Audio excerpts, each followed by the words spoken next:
આજે તો પહેલી વાર આવ્યા એટલા બધી માછલા.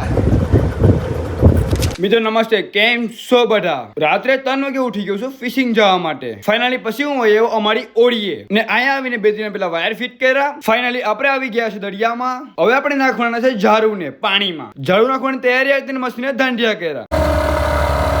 ફાઇનલી મશીન સરખું થઈ ગયું, લાખી રહ્યા છે ઝાડુને પાછા અમે. તો મસ્ત મજાના સુખનો સૂરજ ઉગી ગયો છે ને આજનું વાતાવરણ એટલે બહુ ખરાબ છે.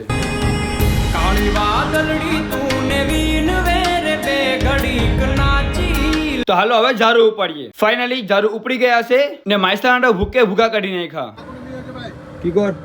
ફાઇનલી આ અમારો બંદર બની રહ્યું છે ને આ છે આપણો પાલવો ને તમે એ તો કોઈ દી જોયો હોય નહીં ને આ છે સબુકિયો. ફાઇનલી બંદરમાં ગળી આવ્યા. બંદરમાં આવીને અમે માઇસલા ભર્યા. દેશી માલ ભરીને પછી અમે ઝાડુને સરખા કર્યા. ફાઇનલી મિત્રો પાછા મળ્યા હવે નવા મિની બ્લોગમાં.